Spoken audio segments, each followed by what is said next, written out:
حضرت انس رضی اللہ عنہ بیان کرتے ہیں کہ 3 آدمی نبی صلی اللہ علیہ وآلہ وسلم کی ازواج مطہرات کے گھروں میں آئے۔ وہ نبی صلی اللہ علیہ وآلہ وسلم کی عبادت کے متعلق پوچھ رہے تھے، بس جب انہیں بتایا گیا تو گویا انہوں نے اسے کم سمجھا اور کہا، ہمارا نبی صلی اللہ علیہ وآلہ وسلم کے ساتھ کیا موازنہ، ان کے تو اگلے پچھلے تمام گناہ معاف کر دیے گئے ہیں۔ ان میں سے ایک نے کہا، میں تو ہمیشہ ساری رات نماز پڑھا کروں گا۔ دوسرے نے کہا، میں زمانہ بھر کے روزے رکھوں گا اور کبھی افطار نہیں کروں گا۔ تیسرے نے کہا، میں عورتوں سے دور رہوں گا اور کبھی شادی نہیں کروں گا۔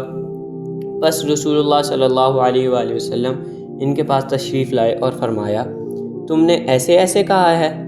پھر آپ نے فرمایا، اللہ تعالیٰ کی قسم، میں تم سب سے زیادہ اللہ تعالیٰ سے ڈرنے والا اور تم سب سے زیادہ اس کا تقویٰ رکھنے والا ہوں، لیکن اس کے باوجود میں نفلی روزے بھی رکھتا ہوں اور چھوڑ بھی دیتا ہوں، رات کی نماز بھی پڑھتا ہوں اور سوتا بھی ہوں، اور میں عورتوں سے شادی بھی کرتا ہوں۔